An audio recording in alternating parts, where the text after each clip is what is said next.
Oh, I just give this feel okay.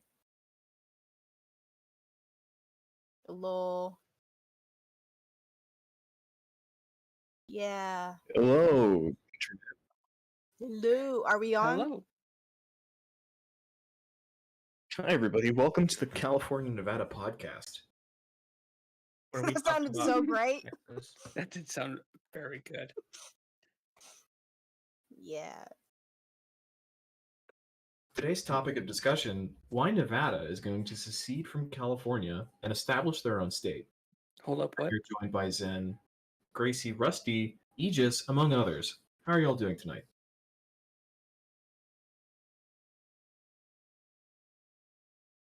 Well, that's No. funny, because we're tired of being the Eastern California Republic and we want to secede. No, fuck you. You get balkanized. We're going to have a revolution and kill all of you. Oh, I'm gonna use gerrymandering.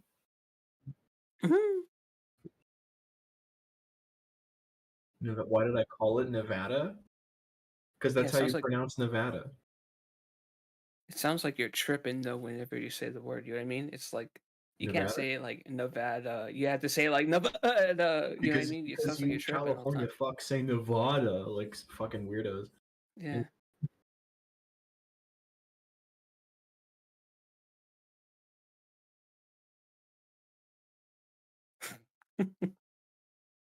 Array Do you gone. pronounce Arkansas Right. Arkansas? Like what? So then pronounce it Nevada, like an actual person, like a human being. Good. Um, Are we streaming now, Rusty?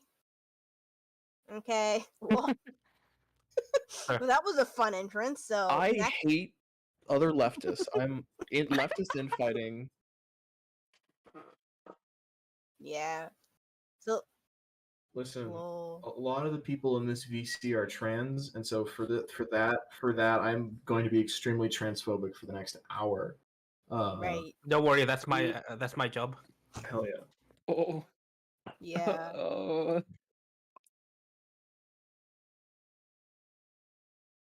Right. So this is the Okay. second act or the middle of the story for the first. This is like an episode, and this is like the middle of the episode, and the last one was like the introduction of the episode. So yeah, I already did the recap. Unfortunately, we didn't like. Oh, okay. Well, the last one, character Zen got involved, like got pulled over by his manager, told that he's gonna derive from his like normal job at this like magical reactor facility to give a bunch of like VIPs for the company a tour through some area that they're not legally able to run tours in.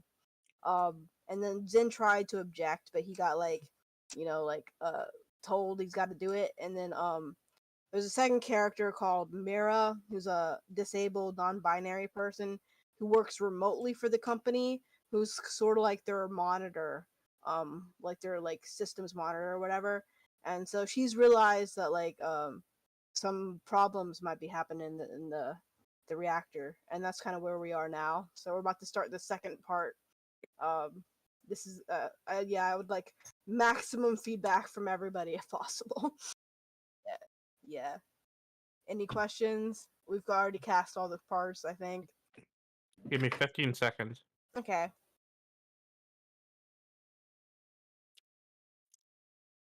Yeah. This really cheered me up. I don't know. I really like seeing people like act in my stories. Okay, I'm Yeah. ready. Yeah. Okay, Yay. I'm ready. Thank you. Ready? I'll write a better one next time. Oh, yours was pretty cool. Yours was good. Nah. It was a little bit emo, maybe, but Well, the whole thing is extremely emo, but don't worry about that. people are addicted to emo things lately.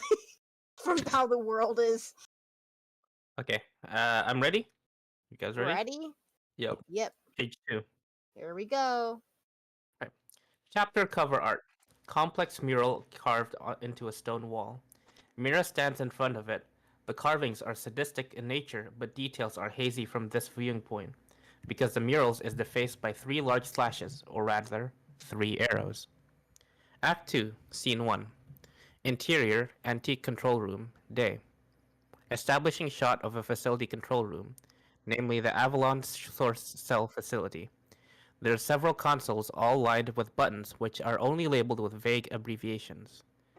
On the largest wall is a magical lit display of all the tunnels and a secondary display of the source cell. The symbol and diagram of the source cell has a calm blue color. Sound effects, an alarm sounds, continue. Instantly, colored lights flare across the console blinking in tune with the alarm. The ceiling is cast in red. Lorelei, approximately 40, has a very sour expression and pats down her very expensive business casual dress. Huh? What is that noise? Cave in. Warning. Cave in. One of the tunnels is lit with a red and blue lights.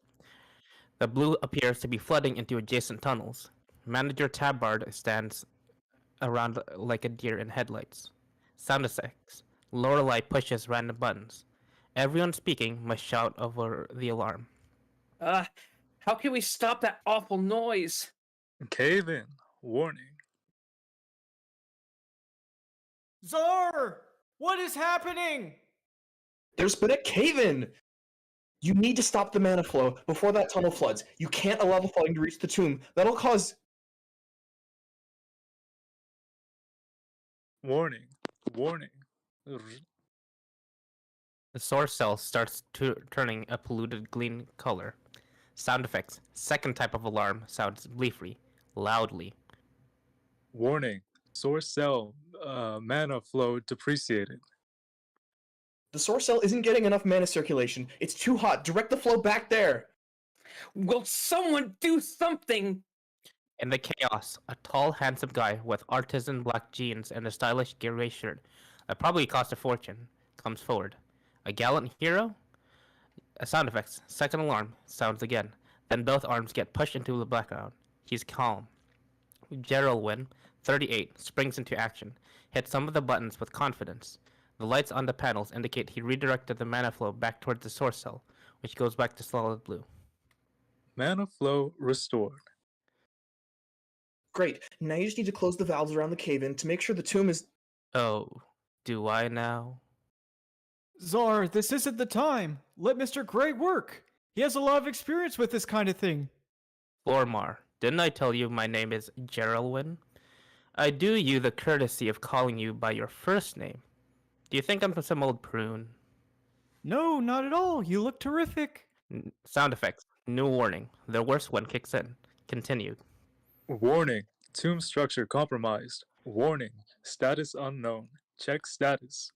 For fuck's sakes, guys. The slut computer can never get enough attention, can she? You need to... You too, boy? Fine. Tell me what to do one more time. Warning. Check status. Sound effects. Geraldwin flips some switches. Not there. You'll cause the mana to fall directly on the tomb. Geraldwin swells sadistically in the lights from the alarms. Murderous red lights erupts as he flips one more switch. The mana falls above the tomb. Tomb breach. Warning. Tomb breach. Reactor overload. Zen looks at him and the display in pure horror. The tomb collapses, and the source cell changes from blue to yellow, to green, to poison black. Sound effects. Alarms come to a screeching halt at the end of the source cell's total meltdown. Beat. There. Problem solved. You're all dead now. Sound effects. Lights shut off, then perform a flickery reset. Scene 2. When the lights come back on, we can see that there was a crowd of a dozen or so people, corporate yes men, watching. Thank you, Geraldwin. At least the noise has stopped. Sound effects. Brief alert. Lorelei jumps in surprise. In a second, game results tally up and align on a different wall. It reads failure, source cell contamination, reactor overlord, Tingtagle city area status, destroyed. Death toll 7 million.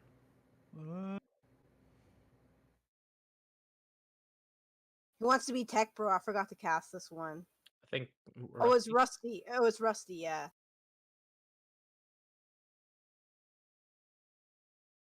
And then there's Bye.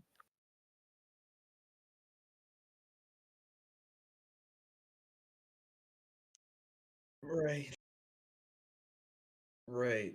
Nowadays, there's 12 million people using the Avalon Source Cell.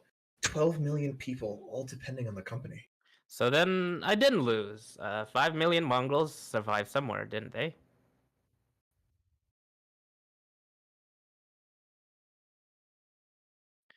This decommissioned relic is as old and spent as my mother. Would anyone trust it? Anything it says?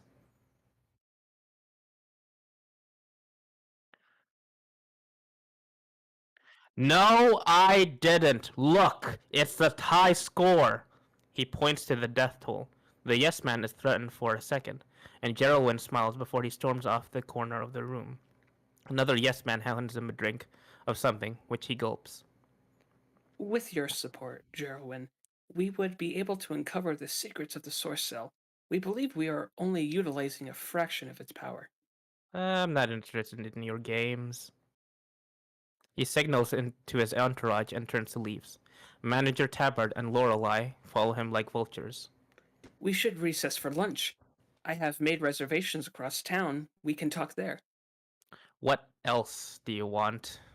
What else do you have to show me? I'm very busy. Who's the manager? Oh yeah, Mac.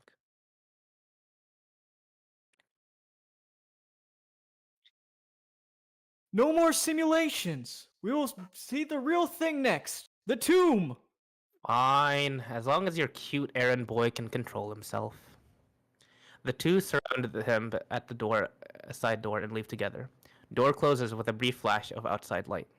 Zen blinks, then facepalms when he realizes who he meant. Well, I guess I'll head to the cafeteria if anyone would like to come. Some yes men disperse and leave the room.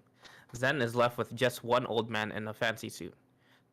Tarqueen, 64, is smiling. I'd love that. I haven't seen the new cafeteria. Is it nice? I like it. It's one of the few perks of working here. You've been to Avalon before? Sound effects. They walk together down the hall windows. For the first time, we see the outside area. It is green, warm sunlight, blue sky, and lots of pretty wildflowers in the grass. Sound effects. Short memory montage. Music. Fuck that laugh. Long ago, the building we're in, they had just poured the foundation. None of this was here. We see panels of his memories. Back then, we ate in the tunnels. There was a saying amongst ourselves, what's next on the menu at Mole's Diner? Oh dear, you probably weren't even born then. Oh, no worries. Wait till you see this. He hurries ahead as they come upon the cafeteria. Zen enthusiastically points to the name. Since we're above ground, they named it the Mole Hill. No kidding. Whose idea was that, I wonder? That means someone around here remembers the old days. You're a kind-hearted young man. I know Dreamwriter isn't always to people like you. Isn't always kind to people like you. It can be dark down in the tunnels, so I try to lighten the day when I can. He displays the ring and activates the fire, magic enough to blow out the flame, as a joke. Small trail of smoke trails the ring. It might actually be my final days here. Took me a while, but finally I'm about to graduate from the academy. Well, congratulations! You'll go on to do great things, Zen. I can tell. Fire Dragon Brigade was my first job as well. Wait, you worked here? Sorry. You good? Comic panels Comic transition. panels transitions to the tunnels over a dark page. Snack. Yes. Sorry. Just the same as you. So tell me, what mischief are you Fire Dragons up to now, huh? Sound effects. Music bridge 2. Scene 3. Interior. Intersection of tunnels. Day. Sound effects. Group walking over mixed surfaces. Cave echo. The fire dragons come to an intersection of 5 tunnels. Out of the 2 circular entrances up ahead, they pick the left one, where a strong blue light shines. Lysander, the newbie, stops and see what's in there. We see his face lights up with a blue ambiance. Oh, wow. I feel like I just found the lost treasure of a rancho or something. Sound effects. Environmental music. The tunnel he is facing is covered in crystalline growth. The glowing gemstones, or rather, mana crystals, bloom across the artificial surface like a garden. There is a rigging at the center of the ceiling, where a pipeline of liquid mana flows. Underground vault full of jewels.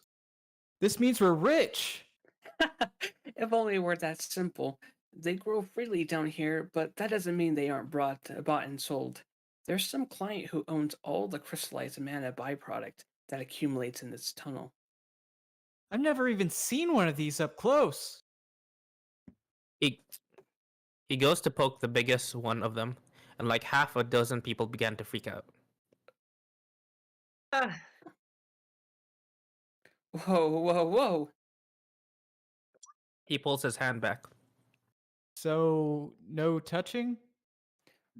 Only the really small ones. She picks a pebble off the ground and hands it to him. Don't touch anything bigger than that, okay? It's unsafe, it degrades the value. Sound effects, crystal resonance music. Lysander holds the grape-sized stone in his hand. Close shot. The crystal is like semi-melted ice. The inside is a liquid galaxy, and the outside glows with magical energy. As he's smiling in wonder, Leorian sneaks up behind him. you know how mana crystals conduct entrapped energy? I heard from Karina that some dumb middle-aged bloke they hired years ago gave one of the elongated ones a really rough blow, if you know what I mean. On his first day here, dude got mana poisoning and worse. He lost like half of his memories. They imprinted it to the crystal, and Dreamwriter wouldn't turn them over because he wouldn't buy the crystal off them. So, at least in his case, it wasn't that big a loss. Don't think he ever got past the teenage mental state anyway. Add mana poisoning detail. Lysander looks at the stone in a new light, until Karina requests it with an outstretched hand. He turns it over and dodges a fellow fire dragon as they walks by. They are lugging around trays full of crystal. Then, I've got all the loose ones, Karina. The mana pipeline wasn't damaged. No leaks. in the background, there's a second group emptying the adjacent tunnels and loading crystals mounted to the black metal disc onto a trolley. These discs resemble dragon scales. This would be so much faster than we're here. Okay, people, gloves on. If we bring our A game, we'll be able to leave on time tonight. Lysander puts on his gloves. Karina talks in his direction. We harvest the scales bottom to top, left to right. Do not block the walkway. Once you grab a scale, exit and place it on the trolley. I grab it for. Don't make me roast you, show off. People laugh and start to line up. Some carry hammers. Lysander, you go first. He stands on the walkway's right side. Stand back. Scene 4. Sound effects, magic sequence. Karina degloves her hand. She's wearing her ring, the fire anima. It's identical to Zen's, as a cut mana crystal. She activates its power, the magic casts into her hand. She takes a step forward. Sound effects, fire breath continued. She exhales a huge stream of fire. It curves up to the ceiling and causes the black scales of the crystals to have grown onto glow red. Skills that the way they overlap, Hey, Rusty. you don't have to have both.